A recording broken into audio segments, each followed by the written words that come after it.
From dog tags to ownership, heroes take the lead. Stories of veterans building dreams with passion, drive, and speed. From service to success, we're here to inspire the quest.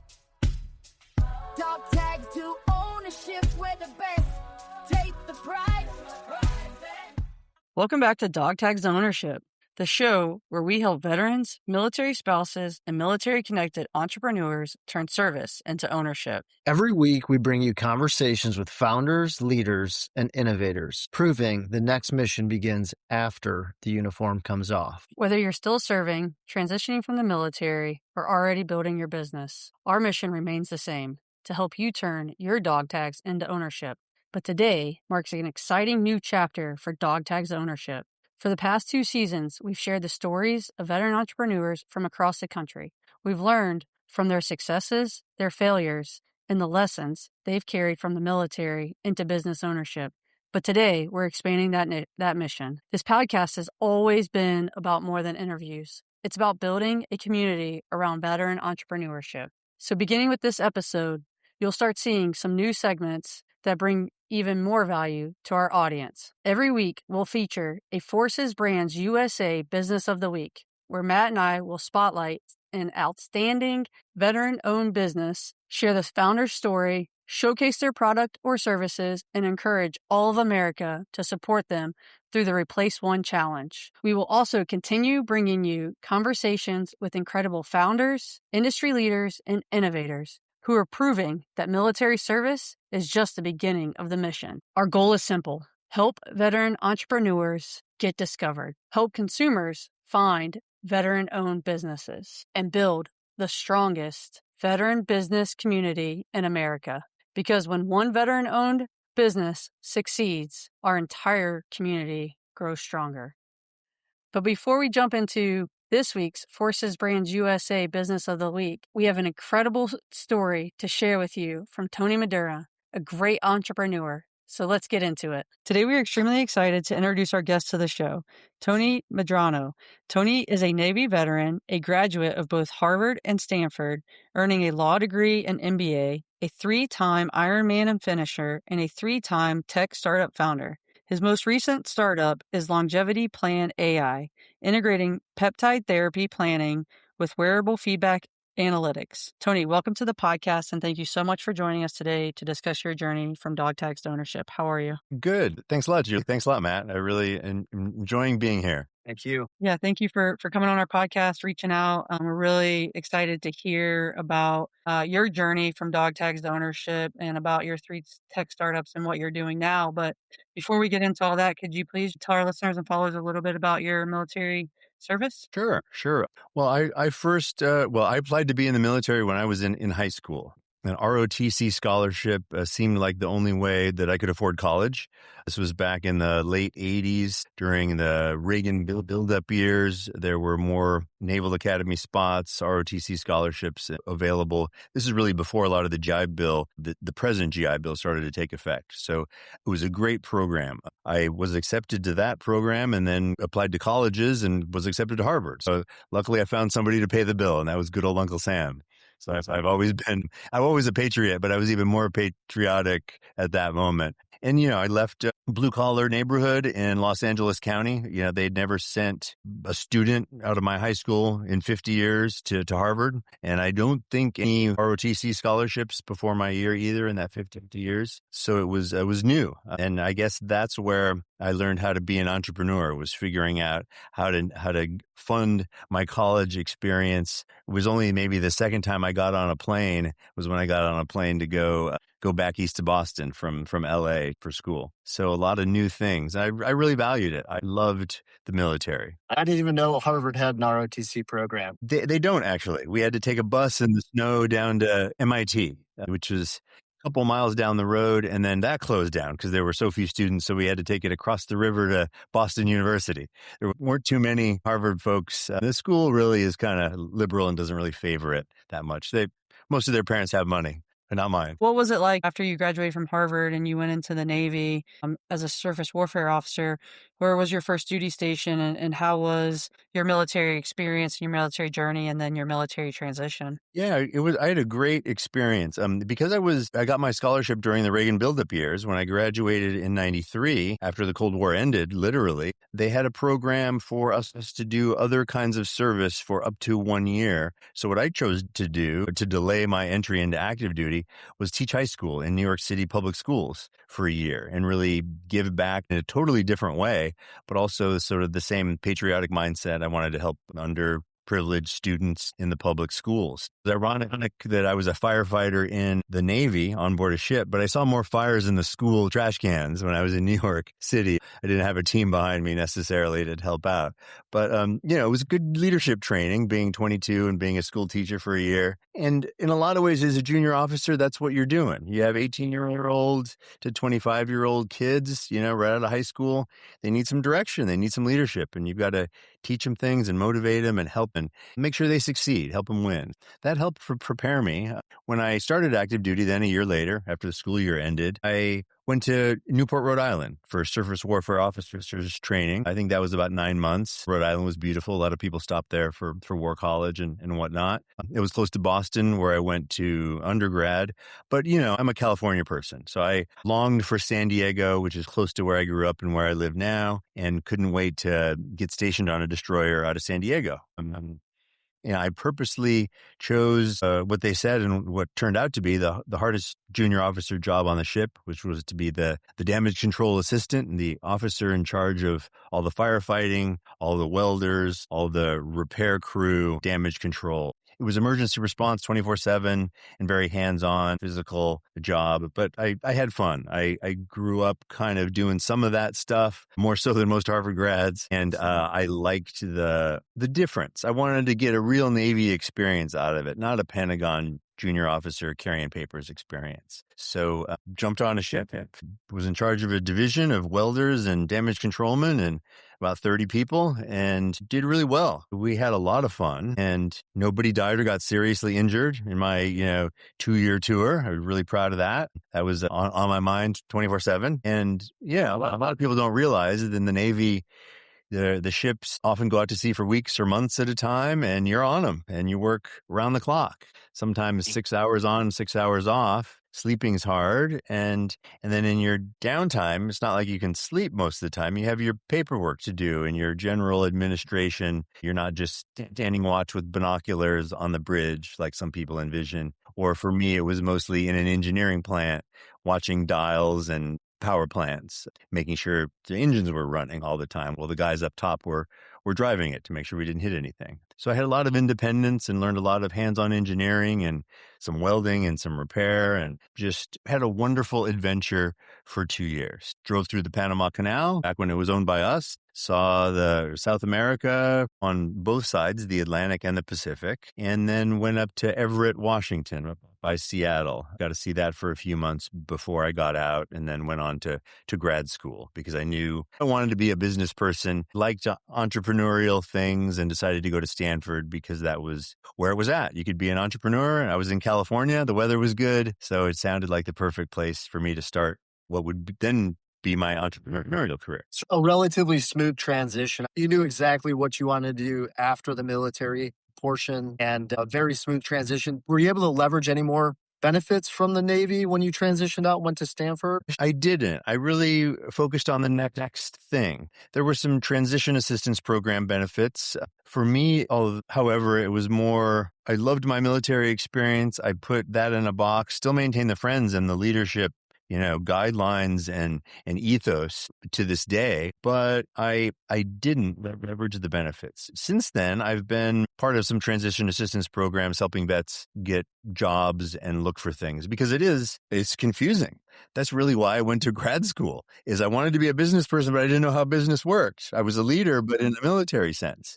So I went to Stanford and we started learning. I went to the business and the law program from there. Law was easy. You read it. It's academic. I excelled at that. business people were coming from Goldman Sachs, already knew spreadsheets. I'd never seen a spreadsheet before in my life, but I knew how to lead, and that gets you started, but you still have to learn a lot of technical things. I gained a lot in leadership and maturity in the military, but I was behind with these other 27-year-olds that had been working at a management consulting company in businesses on Wall Street. Now I had to catch up. It was very difficult for me. In the first 2 years, I buckled down, didn't hit the gym as much as I do now, that's for sure, and just studied to get by. Just like the first couple of years at Harvard, I was not the smartest person in the room anymore. Growing up in high school, I could get away with a lot, right? I would be on 3 or 4 sports teams at a time, do things at the last minute. In this situation, I couldn't because it was world class, the Top Gun of business schools, if you want to call it that.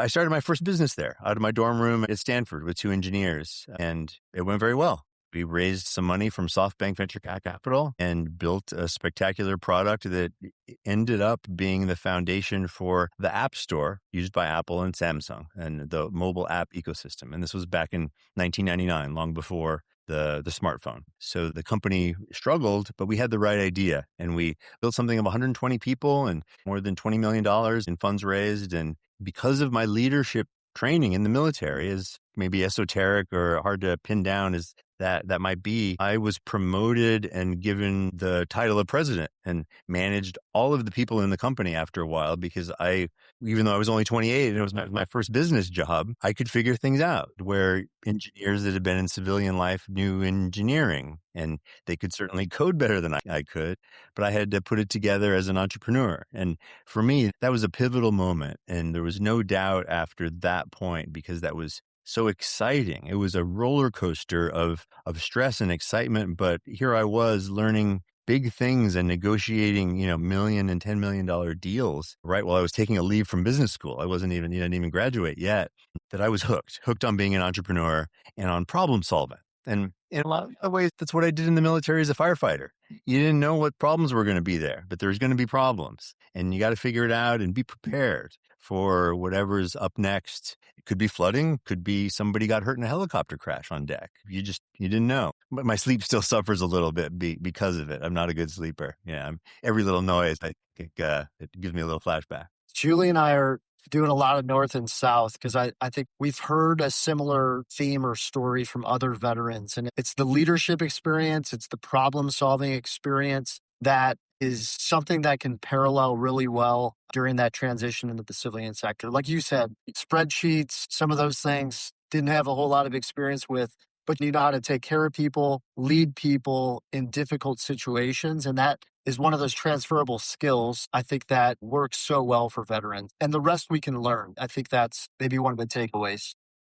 Exactly. You pair that with the work ethic that's required and the hours that are required in the military. And I think people can learn anything. The spreadsheet, how to code, how to do a particular task, whether it's physical and complex or intellectual using AI, it can be done because the things we did in the military in our 20s were beyond a doubt some of the most surprising things that I've ever accomplished in my life. You're challenged in ways you don't think is possible. And you look at now, being 55, I look at other people in their 20s that haven't had military service, and they just don't understand the depth and the capability that somebody coming out of the military has. So I've always tried to help people coming out of the military to get the best jobs possible because I know they have it in them, and I can teach them Excel or PowerPoint. That's easy. Tony, you had said earlier on in the conversation that you knew that you wanted to get into entrepreneurship when you got out of the Navy, and that's why you went to Stanford. What was the reason that was your parents, were they entrepreneurs, somebody in your family? Like, what was that reason that you just had that drive to get into entrepreneurship when you got out of the Navy? Yeah, great question. No, my mother was a school teacher. My dad was a mechanic, and it was a very pleasant, straightforward suburban life. There was no business or entrepreneurship in the house. I just always liked being creative and figuring out what I could do, how I could do something that would be different and better and more unique, whatever that was, to try and achieve or to try and bend the rules maybe a little bit too. So I went to law school, I think, was just to figure out how are things structured in the world. I want to understand that. But I did a lot of things entrepreneurially. I figured out how to be on 2 or 3 teams at once, how to run cross country and do football, how to apply to different schools and different scholarship programs to figure out my way to college, and sold stuff on the side and was working, not drugs, just legal things, but was always working almost full time since I was 16. Just to pay for my car because I wanted a nice car and date a nice girl and do those kind of things. So I had to be really creative with my time management and my goals. And that just went forward. I mean, I was on watch in the Navy on the bridge studying for my LSAT and my GMAT. I would have it in a big binder along with my PQS, which is your personal qualification book, just interleaved so I could act like I was qualifying. And I was, because I worked extremely hard. I was qualified as a surface warfare officer sooner than anybody that was there in my class. But maybe it was because I always had this book with me where I was studying for the next.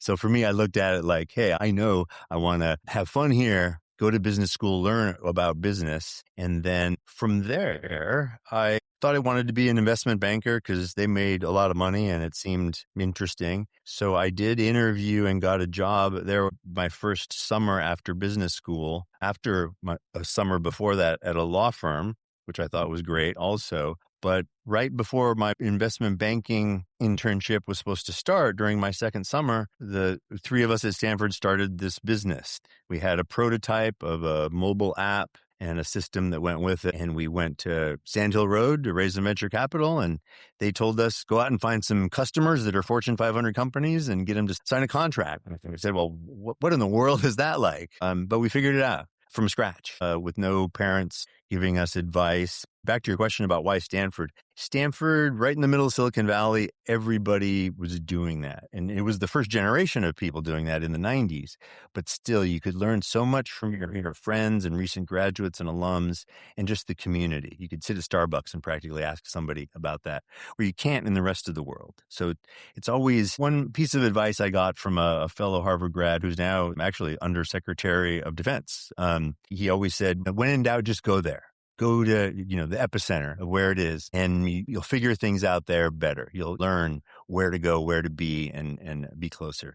You can't do that over the phone or remote or on email. It's okay to work from home, but sometimes you got to be right in the thick of things. And that's a military trait too. For me, it was at least. Yeah, like absolutely, got to be there. That was your first entrepreneurial journey, was with your 2 roommates at Stanford, your first tech startup. And then I know that you had another one after that. So how did that go from your first one to your next one? Yeah. After the market crashed in 2001, between the dot-com crash and 9/11, the NASDAQ went from like 5,000 to 1,000. Everything shut down with 9/11. I went back and finished school. I had about a year left at that point. And then I went to regular life, I would say, as like a VP of sales. So I think it's always good to have a fallback plan. I always had plan B, whatever we want to call that in the military, a fighting retreat type of scenario. So I took that regular job in tech, did that for 5 or 6 years to build the resume and the skill set and say, hey,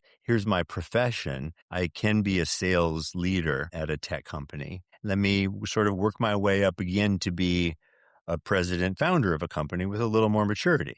And then maybe it's 10 years after my first one, I was actually hired as CEO of a small company. It was a mobile app platform that worked with a lot of libraries and content and government agencies to help people make better use of information on mobile devices. This is back in like 2010 or so. That was a great CEO experience. I wasn't the founder, but I was able to grow that company and sell it. And it was a great exit for myself and the investors. And then from there, now I had a little capital. Now I could go start an artificial intelligence company. So that's what I did back in 2016. I started artificial intelligence company out of my living room with a couple friends from Harvard, Stanford, and my business network.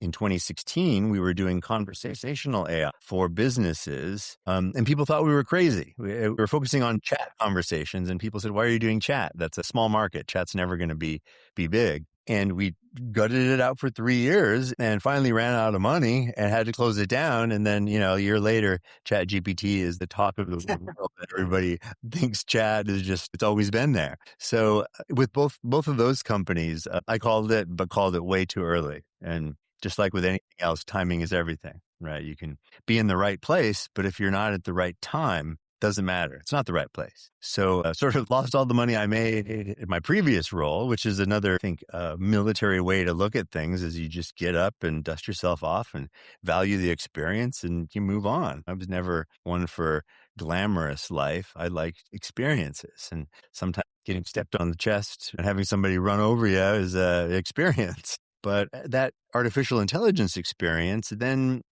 grew from there because of my sales leadership skills and was selected by investors that worked with me to go into a 100-person company that had no revenue, but a promising product in the molecular diagnostics field. So I was able to make that switch into molecular diagnostics, learn really quick. It was like studying at any type of military course, but chemistry, biology, and how that worked in healthcare systems, very complicated, and then sell it right away to enterprise customers, Fortune 50 companies like Google, the NFL, the NBA, Netflix, ConocoPhillips, Albertsons. All these companies were my clients that I just figured out how to get to and sell them our thing and our home lab. And we grew from 0 in revenue to $1 billion in revenue under my tenure there, where I was able to own all of these super interesting accounts and help solve their problems in this healthcare tech industry. And again, learning there, it was really, to me, it was like a military operation of plop me down in, have me figure it out solo, what we're going to sell, how we're going to do it. And then I did that. We grew up to be 2,000 people with $1 billion in revenue. And from there, I could see that healthcare and AI was going to be an important area to be in because of the amount of data in healthcare and the complexity of it. And there just needed to be some technology deployed to make use of the data. So after that, I left that company after it went public. I went down the entrepreneurial route again. I wanted to start my own company in this healthcare AI area. And I found a lot of interesting things. It was great. It's a fantastic area to explore in, and it's exploding right now. Tony, would you say the seed was sort of planted in your prior AI experience and then your most recent experience in sort of that biometric health field? Exactly. The seed was planted in my first AI experience because I just went straight for AI. I did my research for a year. I knew that was going to be the next couple decades for my career and for the world, really. So I dedicated myself to AI. And then when the healthcare opportunity came along before AI really started to take off, I liked that situation so much because of the opportunity to go from 0, and I could just see it. I could see what I could do uniquely because that was so entrepreneurial. And then from there, it was easy to see how big healthcare was. But I was a little timid. I'd not grown up in healthcare, biopharma, selling to hospitals, those kind of things. So I tend to stay away from the traditional hospital sale type of, or the pharma biz dev licensing that some people do, and stick more to fitness and AI. And this is where the explosion in wearable technology and the AI there, and also the sudden, and I think it's going to be sustained, engagement of people with their own health outcomes. This past 2 years, I've just seen so many people using so much data. I mean, I've got 2 wearables here because I'm doing an A/B test on with a Fitbit, a Google Fitbit, and then the Whoop, seeing which one is better and how accurate they are. There's so much that can be done. And then I started running Ironman triathlons in 2019 too, about the same time. So I was like, oh, great. This is going to be perfect. I'm going to get to combine my love of fitness with an actual career in AI. So for me, that was where I was going. Fitness, AI, and with my risk profile, I don't have any children. I keep it lean and flexible. I feel like I'm still in the military and I can take a sea bag and deploy anywhere in a day with all my things and be effective. And I've done this before for consulting gigs where I'll take the next plane out and I'll drop right into a company and do something there. I have that same kind of attitude with startups. I can start a company right away with that mentality and figure out what I don't know and feel confident that I can learn it, or that I have friends now that can help me learn it. And now, of course, gosh, you can learn anything on YouTube, and especially with the LLMs out there like Claude or ChatGPT. So there's so many tools available. It's scary almost because other people can learn it really fast and maybe even faster. So there's a competitive element now that there wasn't.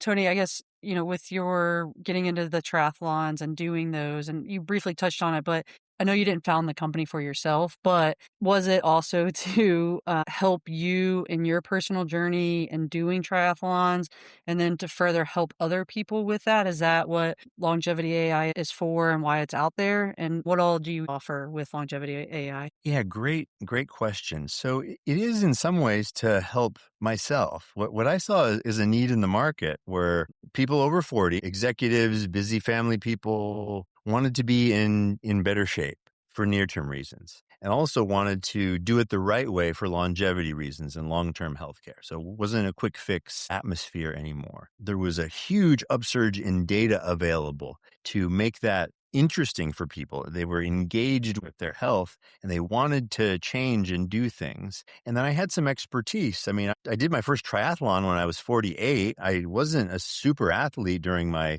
20s, 30s, and 40s because I was working so hard and on planes. And I'd been just like any other executive where you're tired. You don't have time to go to the gym and you're traveling and not eating well. So I've been through that cycle and a lot of people ask me questions. People were always asking me, hey, tell me about my health or what should I be eating? What should I be taking? What should I be working out? So I started to mentor a lot of people. I started to film my workouts and post those and I got a lot of interest. So I knew that I could help people that way. And with the data out there, I could help them with artificial intelligence. What a great way to combine it, not just me talking to them, but let me use some AI to help understand what their situation was. Because everybody is completely different.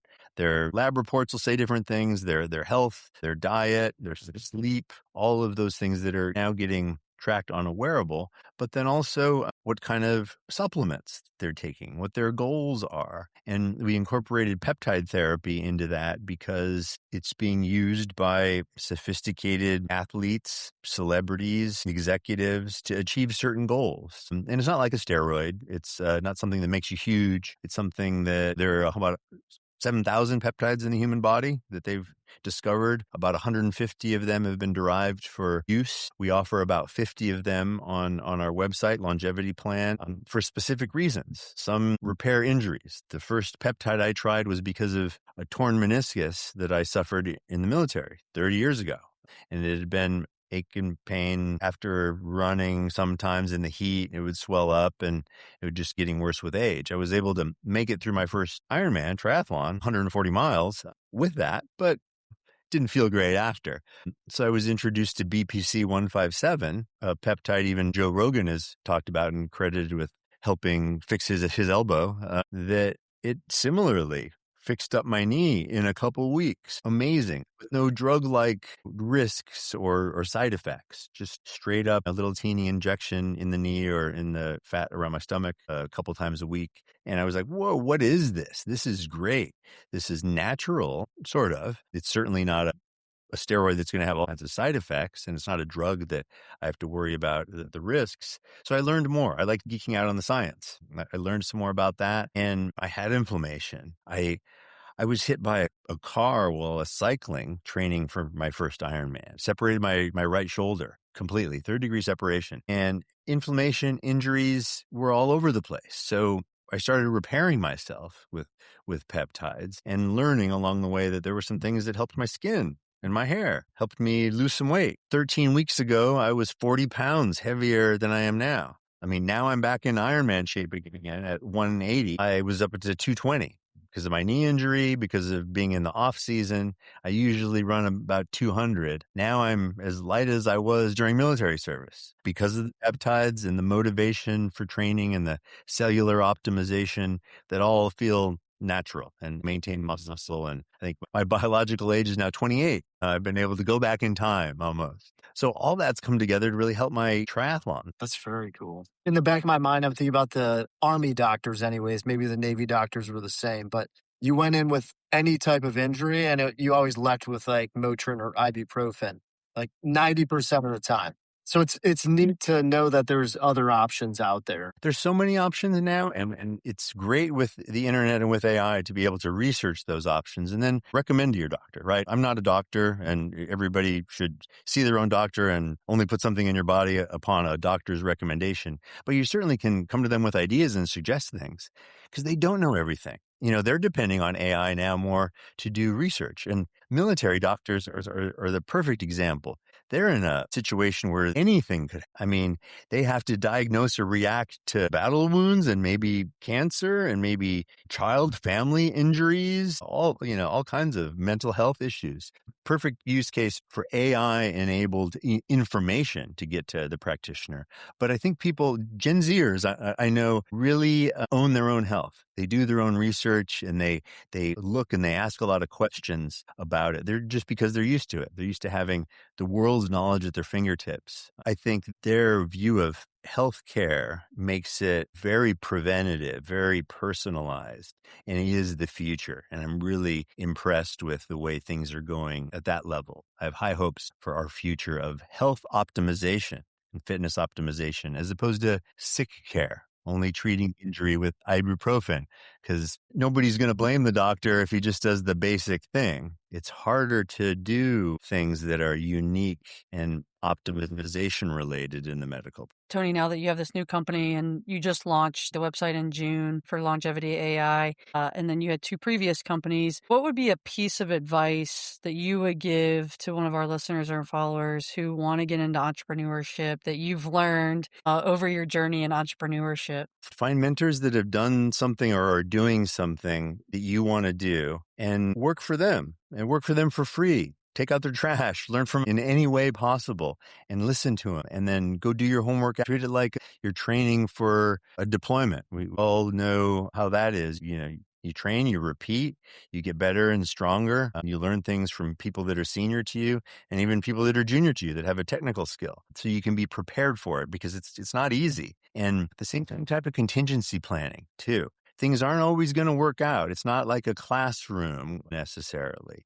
It's more like the field where random weather, world events just come right in and it will change the ball game immediately. And then ask other people in the military for advice. I probably take 1 or 2 phone calls a month from veterans looking for transition advice. And I always take them when they connect with me on LinkedIn. I'm like, sure, about 15 minutes for you. Absolutely. It doesn't matter what their background is or their situation is. If it's a vet, I'll help them. I'll do this the same with Stanford and Harvard grads too. I feel like it's my responsibility just to help somebody with questions through those type of connections. And, I may not be able to give them a job, which I usually am not hiring with their particular need, but I can point them in the right direction. And I've got such a big network and people are always willing to help. More people than you think will be willing to help guide you. And also, maybe the biggest piece of advice, but keep your life as simple as possible. I think some people complicate their lives where they have so much baggage that they're then tied down to things and can't be an entrepreneur.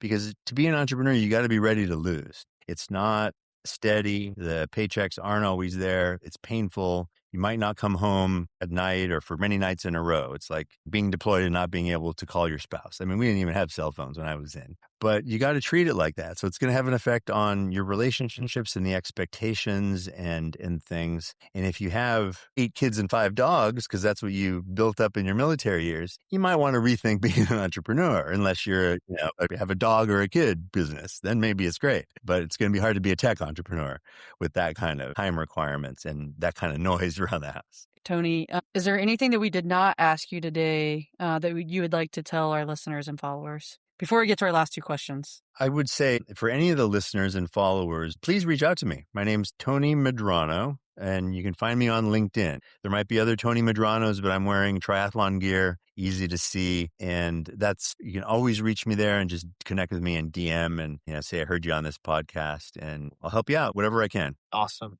Yes. My question, the first of 2 that we ask every guest on every podcast episode is, can you recommend a book or audiobook or podcast, something maybe that has really inspired or impacted you to our listeners? I just read 2 books, one called Sea Stories, I think the other called like Make Your Bed by Admiral William McRaven. So motivational, such a good speaker, and his University of Texas commencement speech, I think, sums it all up pretty well in 2 or 3 minutes, where he talks about SEAL training and never giving up and like goes through 10 lessons of life. I would say that's a great place to start, is with McRaven, because he's fun, he's concise, he's funny, and it's real hard-hitting result lessons from the field. You're going to be interested in anything you read from him. He's a kind guy with great experiences that just, in my mind, embodies the perfect leader. I wish he would do something in the civilian or political leadership, because I think we could all learn a ton from him as a role model.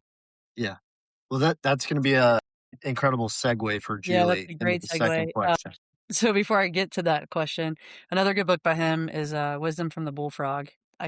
It's a great book. I just finished it, and a lot of great lessons in leadership throughout his career, but it also applies to civilian leadership and as well. So, but our final question for every episode is: Admiral William McRaven authored the book "Make Your Bed: Little Things That Can Change Your Life and Maybe the World." So, Tony, and I guess Matt and I need to take a bet on this. Do you make your bed every day? I'm going to say yes because you read the book. I'm going to say no. Okay. So, Tony, do you make your bed every day? I mean, I'd have to say no, not every day.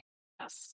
I do. It is, 95%, but it's also not perfect either. I sleep very Spartan and can just usually fold in and fold out.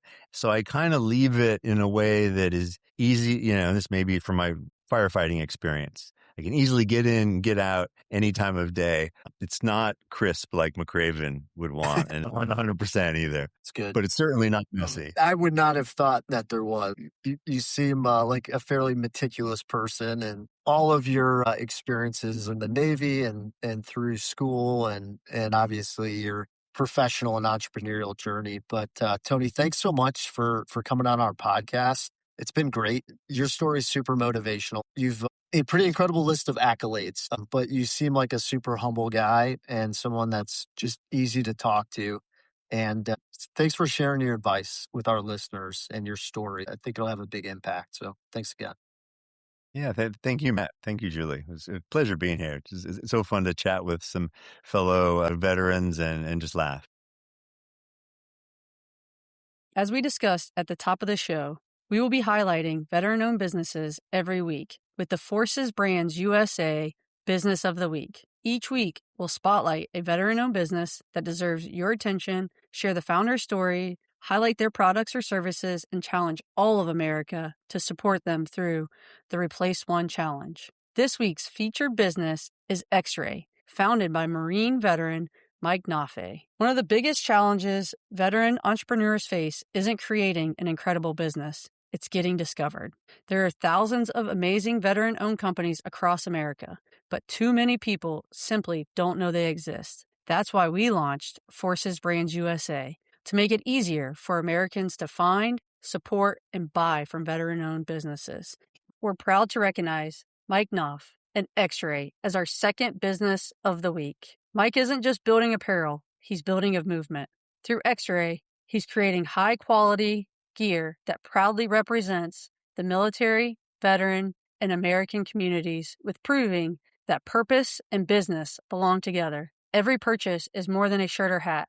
It's an investment in a veteran-owned business that's creating jobs, strengthening communities, and continuing to serve long after the uniform comes off. So as part of the Replace One Challenge, we're encouraging every American to replace just one purchase with a veteran-owned business. This week, make that choice with Exray. One purchase, one business, one movement. Support veteran-owned, support American-made values, and support Exray on Forces Brands USA or on their webpage. And so next time you're shopping for apparel, gifts, or gear, considering replacing just one purchase with something from Exray.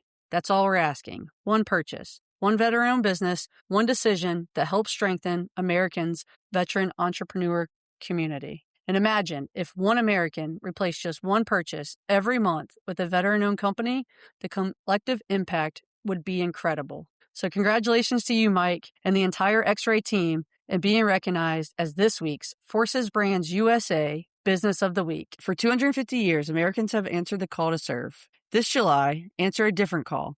Replace one purchase, support one veteran-owned business, and share their story. The uniform may come off, but the mission never ends. Keep turning your dog tags into ownership. From dog tags to ownership, heroes take the lead. Stories of veterans building dreams with passion, pride, and speed. From service to success, we're here to inspire the quest. Dog tags to ownership, we're the best. Take the pride